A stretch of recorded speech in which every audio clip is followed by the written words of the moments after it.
The laughter started 2 seats to my left. It wasn't loud at first, just a quiet breath through someone's nose. Then a chair creaked. A hand covered a mouth that wasn't trying very hard to hide it. "I built this company," I said. The words sounded smaller in the room than they had in my head. The executive at the far end of the table, a man young, enough to be my son, leaned back in his leather chair and smiled in the patient way people do when they think they're indulging someone confused. Of course you did," he replied. "We all built it in our own way." A few more chuckles. Someone muttered, "Is he from facilities?" I remained standing near the wall. No nameplate, no microphone. My security badge had stopped working an hour earlier, so I'd been escorted up by a junior assistant who never met my eyes. I could see the company logo reflected in the polished walnut table. The same logo I'd sketched on a legal pad 37 years ago in a warehouse that smelled like oil and wet cardboard. But here, in this room, I was an inconvenience. The head of operations leaned toward another board member and whispered something that ended with, "Maintenance staff don't sit in executive briefings." More laughter.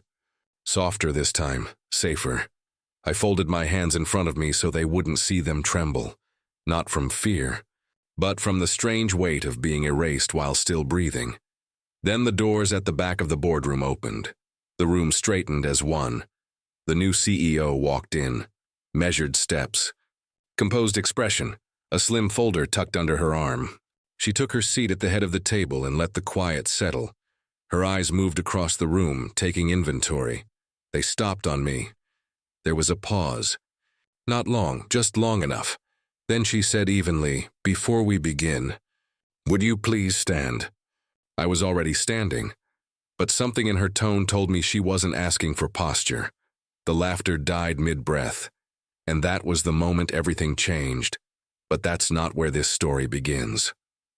It started in a warehouse with a leaking roof and a second-hand forklift that stalled every third lift. Back then, the company didn't have a name. It had an idea and 3 folding tables. I was 36 years old, freshly laid off from a firm that assured me my position had been restructured.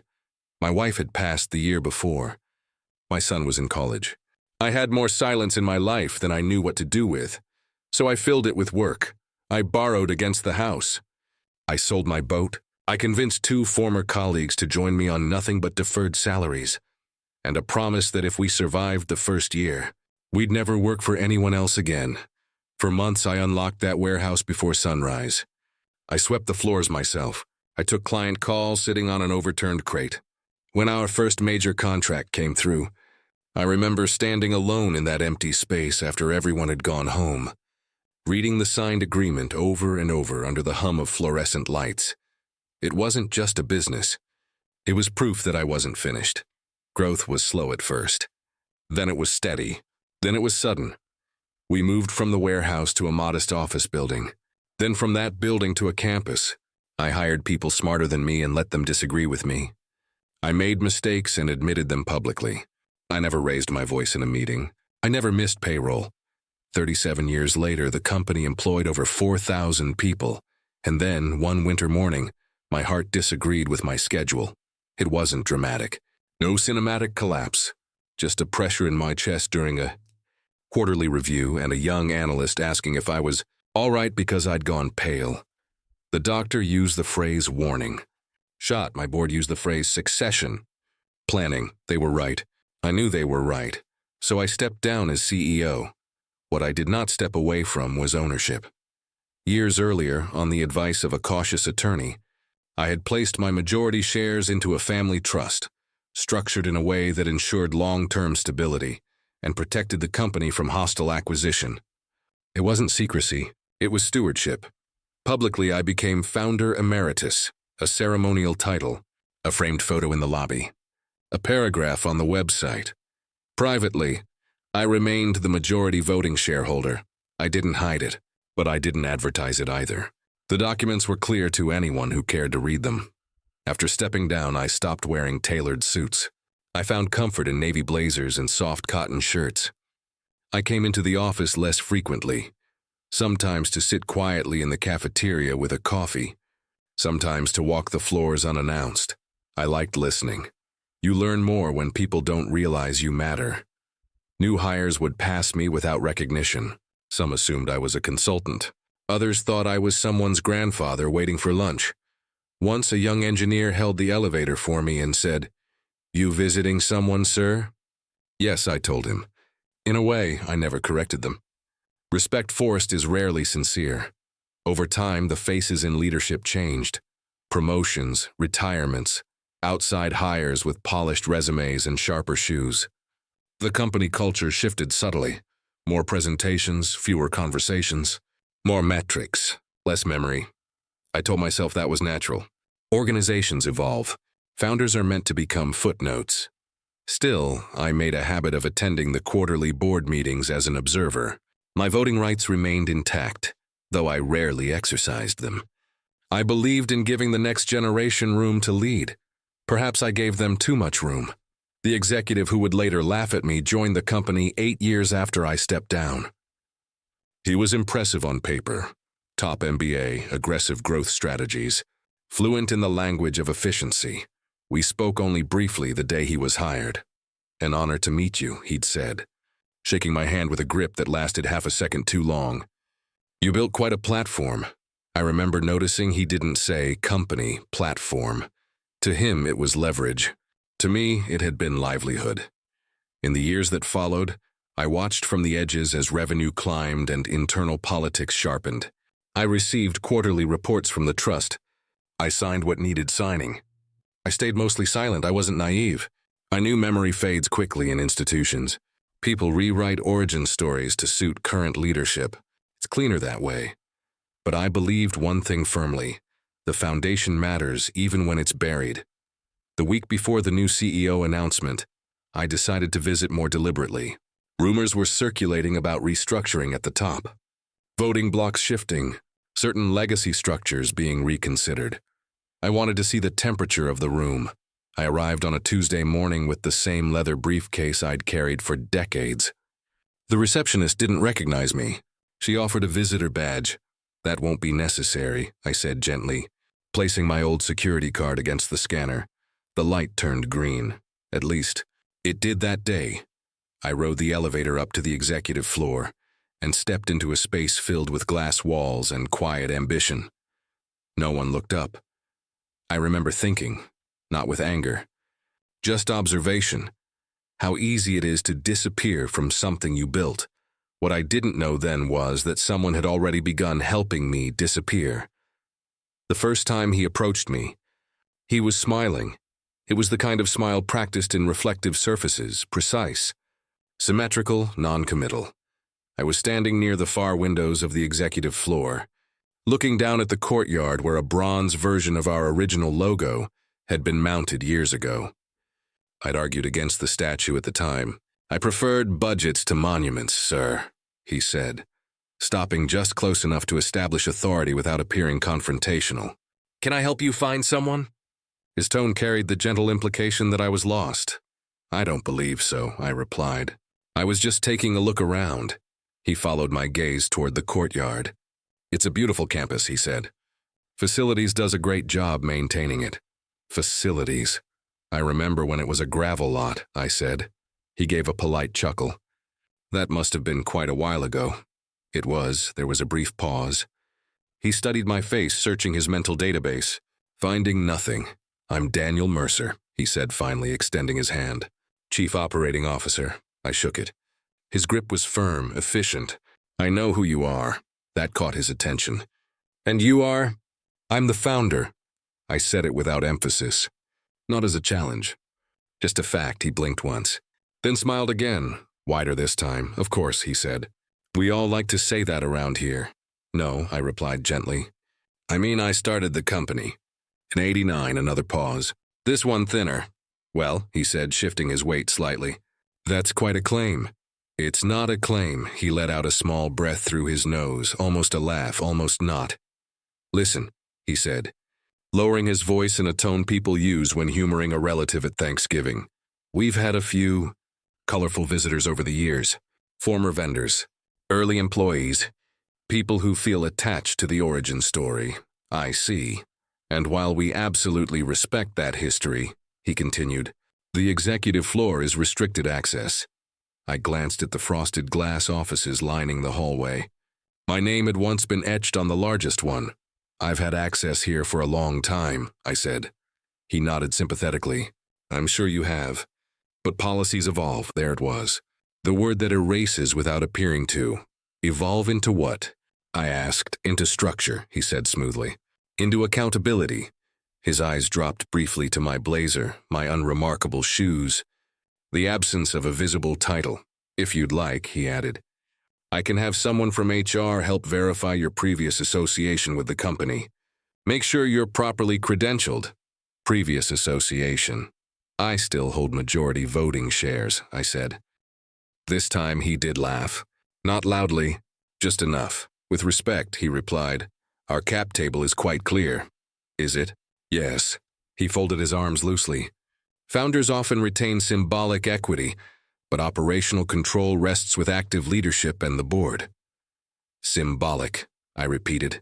He leaned closer, lowering his voice further. Look, I don't want this to become uncomfortable.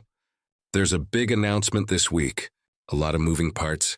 The last thing we need is confusion about roles. Confusion can be clarified, I said. It can, he agreed. And we'll clarify it. His phone buzzed. He glanced down, then back at me. I'll have security double-check your badge, he said casually, just to ensure everything's aligned. In the meantime, I'd suggest enjoying the public areas downstairs. It was framed as advice. It felt like dismissal. I'll be at the board meeting on Thursday, I told him. His expression didn't change, but something behind it sharpened. I don't believe you're on the agenda. I rarely am. That's precisely my point. We stood there for a moment in silence. Around us, assistants moved briskly between offices. Glass doors opened and closed with muted efficiency. Finally, he gave a small nod. We'll sort this out, he said. We value our legacy stakeholders, truly. Legacy stakeholder. I watched him walk away, already dialing his phone. An hour later, I discovered my badge no longer worked. The red light blinked twice at the security gate downstairs. The guard, new, unfamiliar, offered me a tight smile. Must be a glitch, he said. Happens sometimes during system updates? Of course, I replied, as I waited on the bench near reception for someone from HR verification. I noticed two assistants whispering by the elevators. One of them glanced at me and murmured, not quite softly enough, that's him. The founder guy? The other asked. She shrugged. That's what he says. I sat there, hands folded over my briefcase, listening to the quiet machinery of erasure. It wasn't anger I felt. It was curiosity. I'd spent decades building a structure designed to withstand market crashes, supply shortages, lawsuits, even my own mortality. And yet somehow, was wobbling under something far simpler, memory loss. By late afternoon, no one from HR had arrived. Instead, I received an email, subject line. Access status pending review, polite, clinical, temporary.org. So they assumed. What Daniel Mercer did not know, what none of them appeared to know, was that the documents defining operational control had not been written by him. They had been written by me, and Thursday's meeting was already on my calendar. By Wednesday morning, the language had changed. My badge status was no longer described as a glitch. It was now under review pending governance clarification. Governance. Clarification, corporate phrasing has a way of turning exclusion into procedure.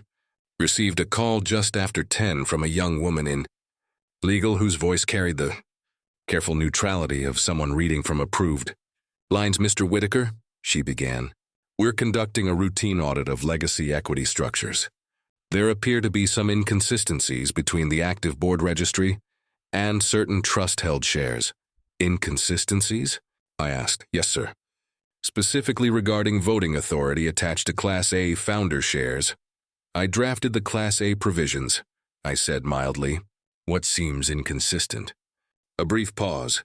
Papers shifting.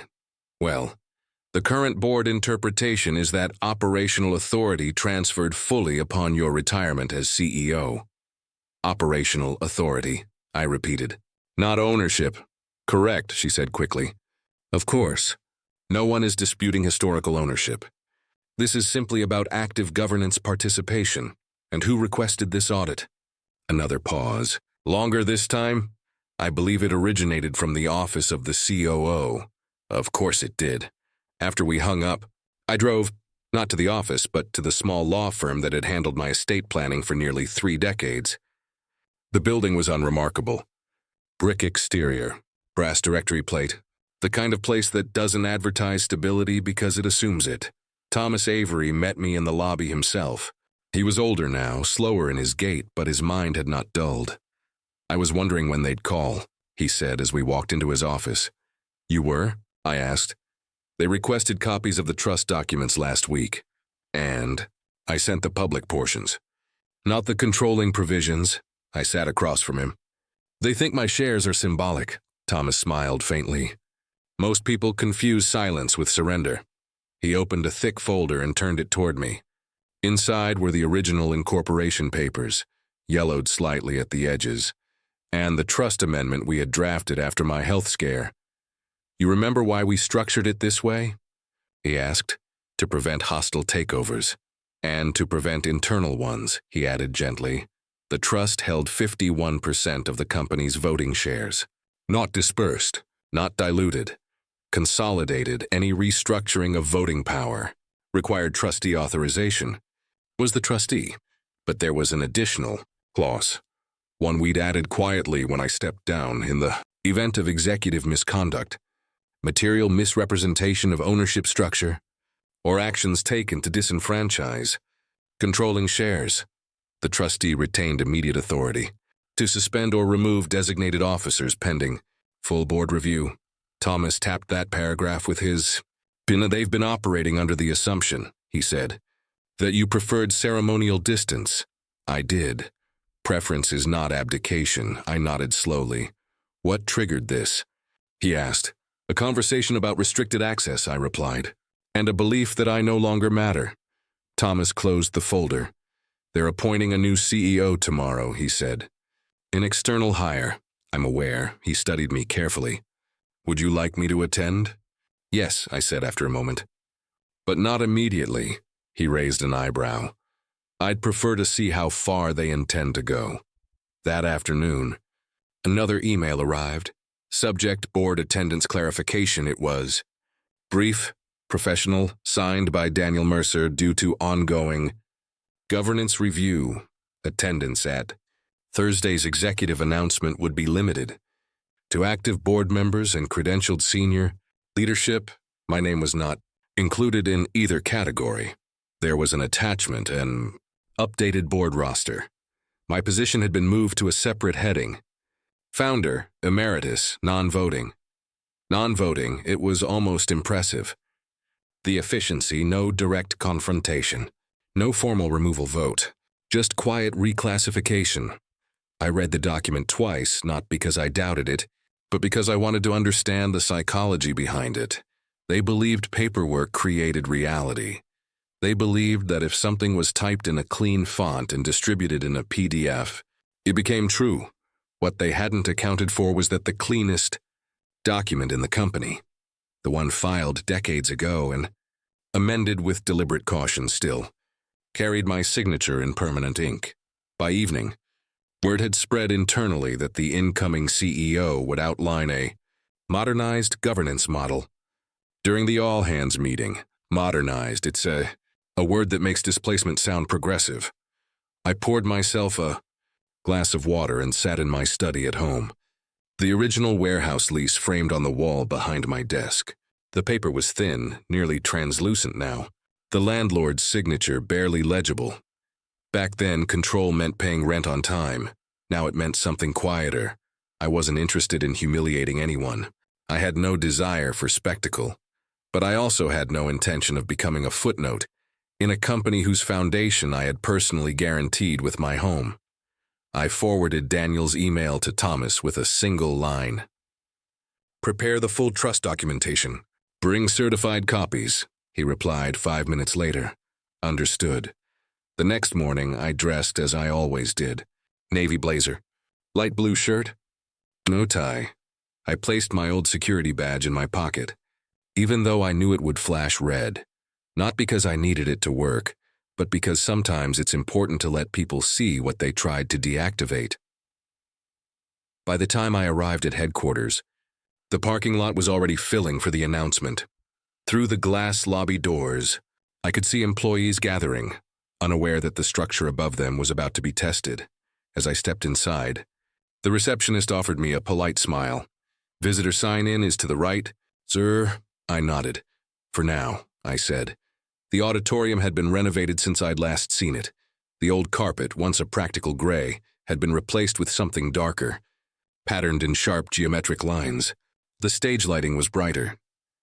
The company logo hovered on a massive LED screen behind the podium, crisp and animated. Progress, they would call it. I arrived early and took a seat in the back row. No one stopped me. No one greeted me. 2 rows ahead, a group of mid-level managers were talking in low, animated voices. "I heard she turned around a billion-dollar division in 18 months, one said. "That's what we need," another replied. Fresh blood. Not the old guard nostalgia stuff. Old guard. A young event coordinator hurried down the aisle carrying a bundle of cables. She paused beside me. "Sir, are you with facilities?" she asked politely. "We're having trouble with the HDMI feed on stage left." For a moment, I considered telling her I used to troubleshoot our first server rack personally at 2 in the morning. That I once drove across state lines to replace a faulty switch before a client presentation. Instead, I gave her a small smile. "I'm sure you'll sort it out," she nodded, embarrassed. "Sorry, you just looked like you knew your way around things." "I did," I said. As the room filled, the energy shifted from casual conversation to anticipatory performance. Executives took seats in the front rows. Assistants hovered near the walls. Daniel Mercer stood near the stage, speaking quietly with 2 board members. Posture relaxed, confidence intact. From where I sat, I could hear fragments. "Clean break from legacy complications. Streamlined authority. Symbolic roles are fine, but they can't interfere." Symbolic roles. A man slid into the empty seat beside me. Early 30s. Crisp suit. Company lapel pin. "Big day," he said, glancing at me briefly before returning his attention to his phone. "It seems so," I replied. "They say this is going to reposition us completely," he continued. "New governance model.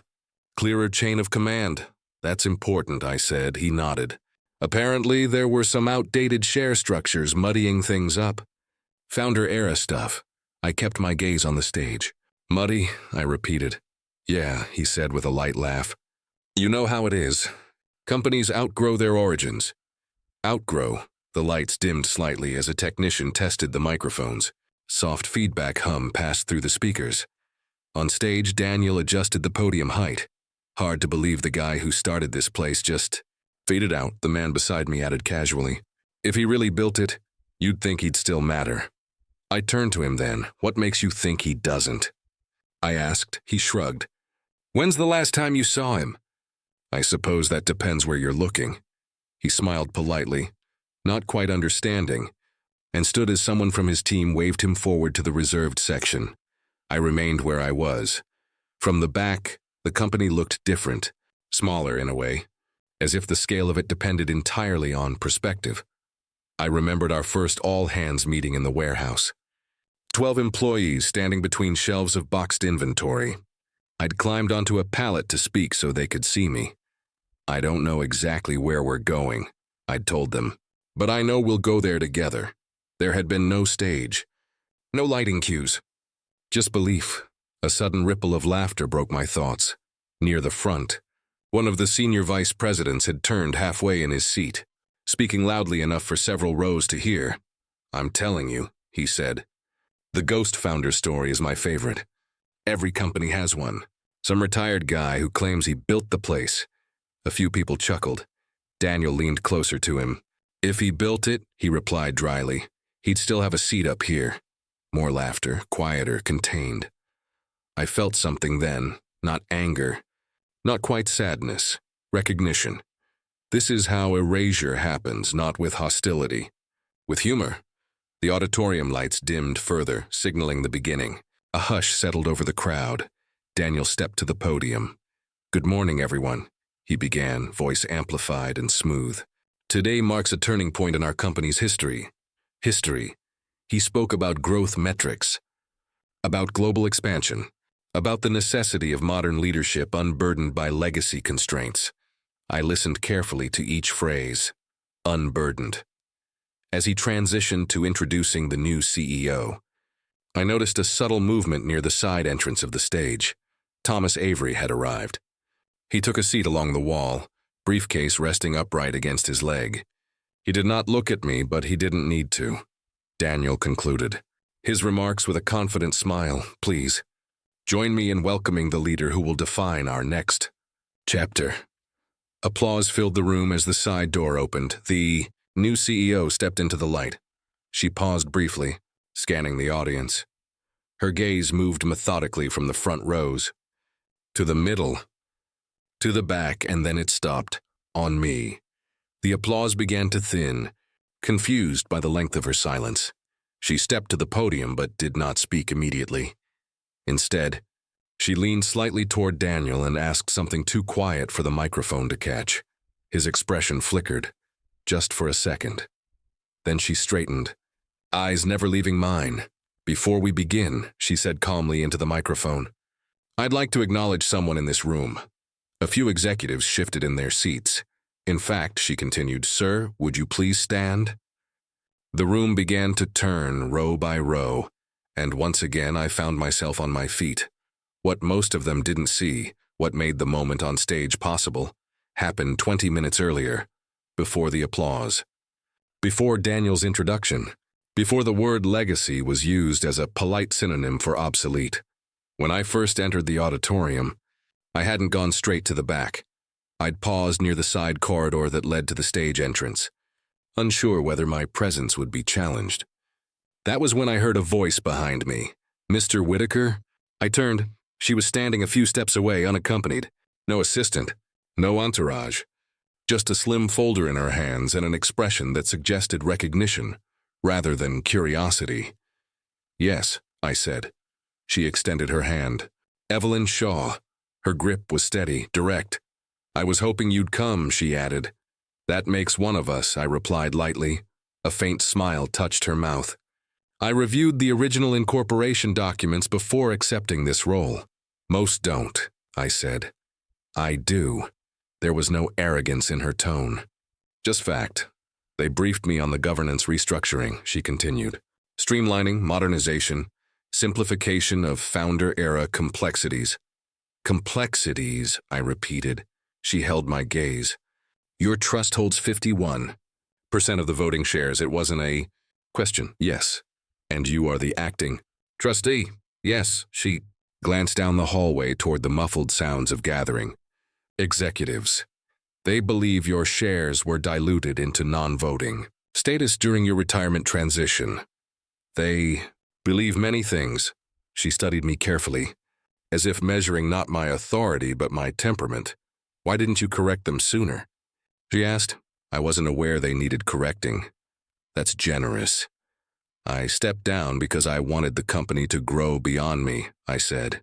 Not because I wished to disappear. She nodded once. When the board approached me, she said, lowering her voice slightly, they described you as ceremonial. An honored figure. No operational influence. Ceremonial, I said softly. Like the statue in the courtyard. Her eyes sharpened. I don't accept roles built on misrepresentation, she said. Before signing my contract, I requested full access to shareholder structures, including trust instruments, and they provided them, reluctantly, and I read them. There was the faintest edge of steel in her voice now. I accepted this position, she continued, on the condition that governance align with reality. And what is reality? I asked. She didn't hesitate. You built this company. You funded its risk. You structured its protections, and you still control its voting power. The words were simple, but spoken aloud in that quiet corridor, they carried weight. I didn't come here to preside over a historical rewrite, she added. I came to lead a company, not a narrative. From inside the auditorium, a swell of laughter drifted through the doors, Daniel warming up the crowd. She heard it too. They think you're symbolic, she said calmly. They have no idea. I studied her for a moment. You understand what will happen if this becomes public, I said. There will be embarrassment. Accountability often feels that way, she replied. And you're comfortable beginning your tenure with it? I'm comfortable beginning with the truth. Silence settled between us, not awkward but deliberate. Mr. Whitaker, she said finally, I won't blindside you. I intend to correct the record today, publicly. That may not make you popular. I'm not applying for the role, she said. I've accepted it. Despite myself, I felt something close to relief. For years, I had allowed the company to drift under the assumption that integrity, once established, would sustain itself. I had underestimated ambition. You won't need to defend yourself, she added. Legal counsel has confirmed the trust provisions. Your attorney is present? I noticed. She glanced toward the auditorium doors. Take a seat wherever you're comfortable, she said. When the time comes, I'll handle the rest. I considered declining, remaining invisible, allowing the quiet erosion to continue until it calcified into myth. But erosion, left unchecked, becomes collapse. Very well, I said, as she turned toward the stage entrance. She paused. One more thing, she said without looking back. When I ask you to stand, it won't be for posture, I understood. Minutes later, I was seated in the back row, listening to Daniel describe a future unburdened by the past. And when Evelyn Shaw stepped into the light and let her eyes find mine, I recognized the exact moment the balance shifted.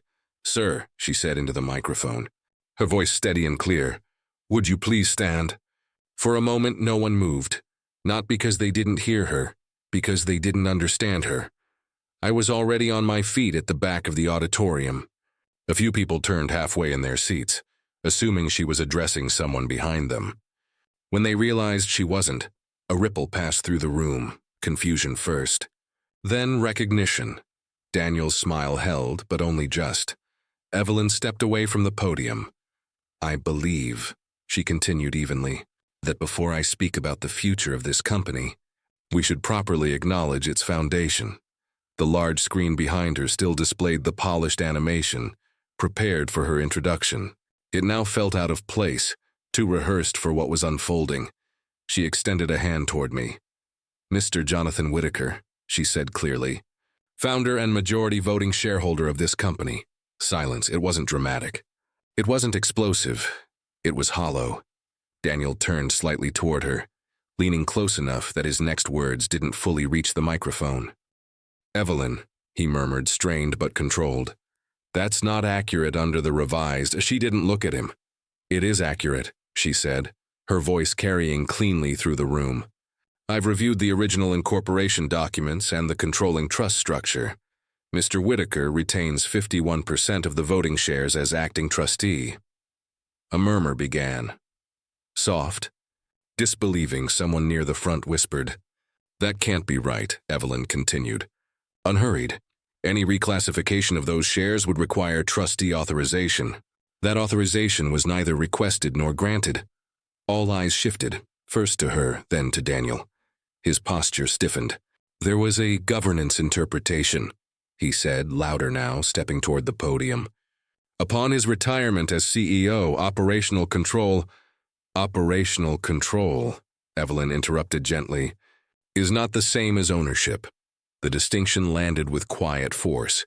She turned slightly toward the right side of the auditorium. Thomas Avery, would you stand? My attorney rose from his seat along the wall, briefcase in hand. Gasps now, audible. Evelyn nodded toward him. Mr. Avery has certified copies of the controlling documents. They confirm Mr. Whitaker's status unequivocally. Daniel's composure thinned. This is highly irregular, he said. We should discuss this privately before making declarations to the entire company. Evelyn finally looked at him fully. What's irregular? She replied calmly. Is presenting a governance model built on incomplete disclosure. The word incomplete hung in the air. She stepped back toward the microphone. I accepted this role under the condition that leadership here would be aligned with fact, she said. Facts are not optional. They are structural. The auditorium was utterly still now. From the back row, I could see faces recalibrating. executives replaying conversations in their minds, managers reconsidering hallway jokes. Younger employees realizing the myth they dismissed was seated among them. Daniel cleared his throat. "With respect," he said, voice tight. "Mr. Whitaker has not been involved in daily operations for years. The company has evolved," I answered before Evelyn could. "That was the intention," I said, my voice carried without strain. "Age has a way of sharpening tone." Heads turned fully toward me now. "I stepped down because leadership requires stamina," I continued, "and I wanted this company to outgrow any single person." I took a slow breath. "But outgrowing someone," I said, "is not the same as erasing them." The quiet deepened. Daniel's jaw tightened. "No one erased you," he said. "We simply modernized the governance structure to reflect active leadership. By reclassifying shares you did not own," Thomas said evenly from his place along the wall. Daniel looked at him sharply. "This is a misunderstanding." Evelyn shook her head once. "It's a miscalculation." That word landed harder. She turned back to the audience. "Transparency begins today," she said. "Mr. Whitaker's voting authority remains intact. Any future governance adjustments will occur with his full participation and consent." A few board members shifted uncomfortably in their seats. One of them avoided eye contact altogether. Daniel's voice lost its polish. "This undermines the transition," he said quietly, though the microphone caught it. "We had alignment." "With whom?" Evelyn asked. No one answered. She stepped aside slightly and gestured toward me. "Mr. Whitaker," she said, "if you would join me on stage." There was no applause this time. Not yet, just space. I walked down the aisle at an unhurried pace. Not triumphant, not theatrical, simply steady. As I passed the front rows, I saw recognition replacing dismissal, calculation replacing humor. I stepped onto the stage and stood beside her. For the first time that morning, Daniel did not meet my eyes. The room waited, and so did I. The stage lights were warmer than I expected. From there, the auditorium looked less like an audience and more like a responsibility. Evelyn stepped slightly aside, not yielding authority but sharing it. The microphone stood between us. I adjusted it down an inch. "I won't take much of your time," I began. My voice sounded the same as it always had. Age had lowered it, perhaps, but it hadn't weakened it. "Came here today intending to sit quietly in the back. A few uneasy shifts in the front. Rows. I've spent the last several years doing exactly that. Watching, listening, trusting the people in this room to lead what we built together." I let the word together rest. There. When I stepped down as CEO, it wasn't a retreat. It was a transition. Companies are healthiest when they outgrow their founders. I glanced briefly toward Daniel. Not accusing, not hostile. Just present. "But growth," I continued, "requires memory. Silence complete. I retained majority voting shares not as leverage, but as protection. Protection against outside threats. And if necessary," I paused, choosing the word carefully, "against internal confusion." A faint ripple moved through the board section. "I understand the desire to modernize," I said, "to streamline, to clarify authority. Those are worthy goals." I folded my hands lightly over the podium. "What is not worthy," I added calmly, "is redefining ownership without conversation." No one interrupted. I turned slightly toward Daniel. "Mr. Mercer," I said evenly, "did you believe I was unaware of the reclassification attempt?" His throat moved before his voice did. "We interpreted the governance documents in good faith," he replied. "The intention was organizational clarity." "Clarity," I repeated. "Without disclosure." He didn't answer. Evelyn spoke then, her tone measured. "The board will conduct a formal review of recent governance actions," she said. "Effective immediately." A few heads lifted sharply. I nodded once. "Leadership requires trust," I said. "And trust requires accuracy." I reached into the inside pocket of my blazer and removed my security badge. The small plastic rectangle caught the stage light. "This stopped working yesterday," I said, a murmur, softer this time. I assumed it was a mistake. Looked out over the employees seated beyond the executives, analysts, engineers, coordinators, people who had nothing to do with Boardroom. "Maneuvering. I don't intend to embarrass anyone," I said. That isn't why I stood. I placed the badge gently on the podium. But effective today, I continued. Any officer who authorized or advanced governance changes without trustee approval will be placed on administrative leave pending review. The words were delivered without emphasis. They didn't need it. Daniel's face lost color, not dramatically. Just enough you can't, he began. I can, I said, still calm. And I have. Thomas stepped forward slightly from the side wall, holding a slim document folder.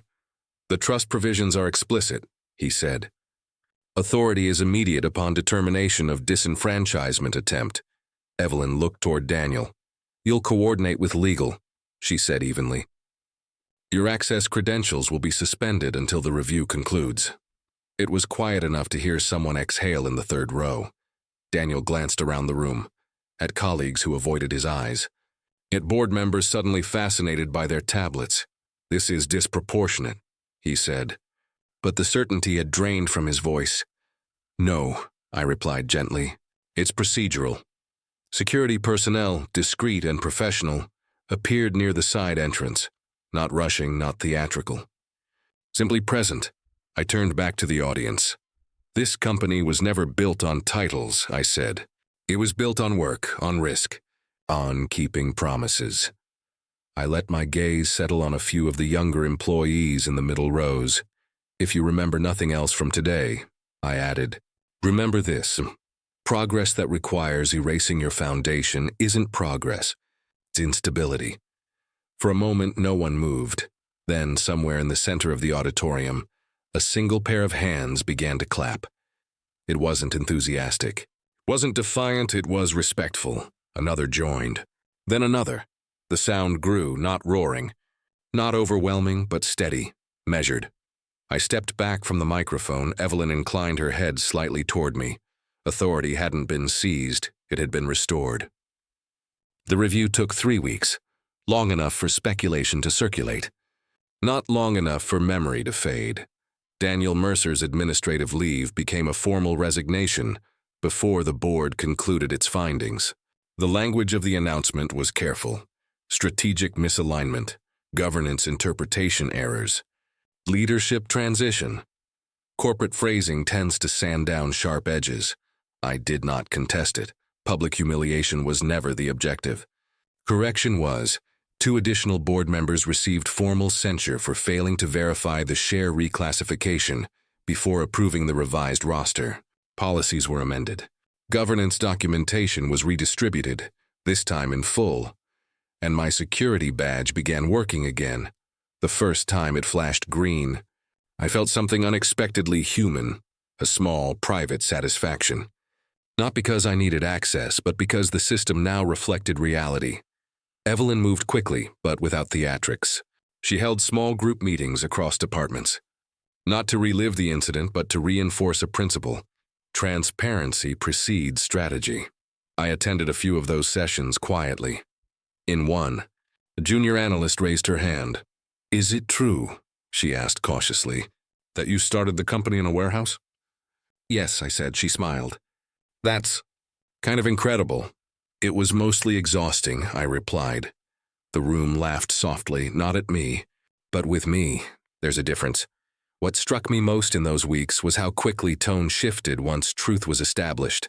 The same hallways that had felt politely dismissive now carried nods of acknowledgement. Conversations paused when I approached, not out of discomfort, but consideration.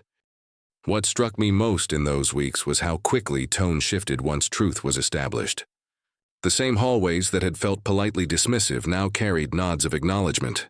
Conversations paused when I approached, not out of discomfort, but consideration. Respect, when rooted in fact, has a different texture than respect manufactured by title. One afternoon, I walked through the courtyard where the bronze logo stood. The plaque beneath it listed the year of incorporation and a brief founding statement I'd written decades earlier. At the time, I'd chosen simple words: build something that lasts longer than you do. I used to think that meant infrastructure, market position, revenue curves. Now I understand it differently. Longevity is cultural before it is financial. Evelyn joined me outside that afternoon. You've been quiet, she observed. I prefer it that way. I said. She studied the plaque. You could have exercised your authority years ago. Yes, why didn't you? I considered the question carefully. When you build something from nothing, I said, you're aware of how fragile it is. Intervening too often can stunt growth. I didn't want the company to rely on me as a safety net. And now I realize, I said, that absence can create its own distortions. She nodded slowly. There's a balance, she said. Between oversight and interference. There is. She glanced toward the executive wing. For what it's worth, she added. You handled that with restraint. Restraint is underrated.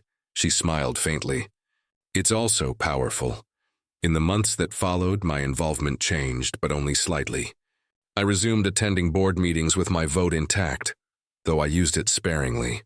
Evelyn consulted me occasionally, not for approval, but for context. Context, I've learned, is one of the most undervalued assets in any organization.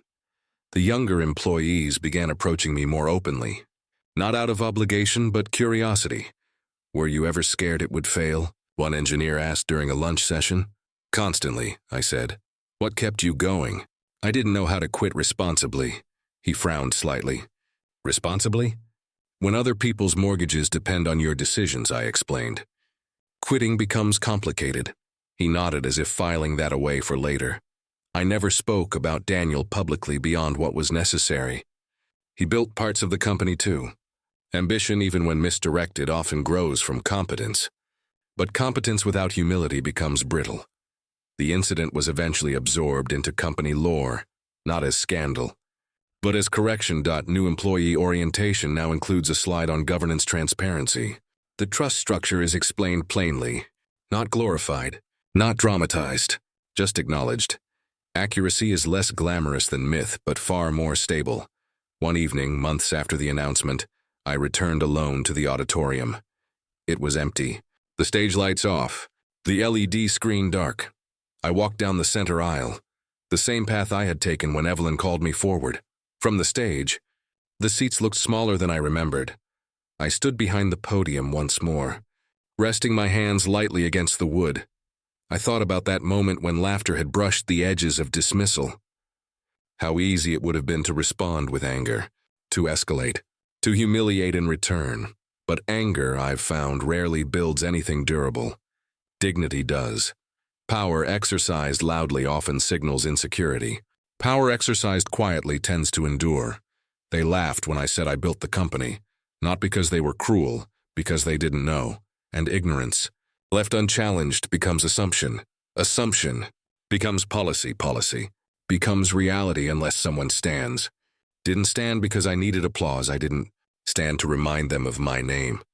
I stood because foundations matter, even when they're no longer visible, because leadership without memory is unstable, because progress that requires erasure is simply a different form of decay. The company is stronger now, not because I reclaimed authority, but because authority was clarified. That distinction matters. As I stepped down from the stage, I turned once more toward the empty seats. In the quiet, I could almost hear the echo of that earlier laughter. It no longer carried weight. Time has a way of shrinking moments that once felt decisive. But some moments remain, not for their drama, but for what they correct. On my way out, I passed the security gate in the lobby.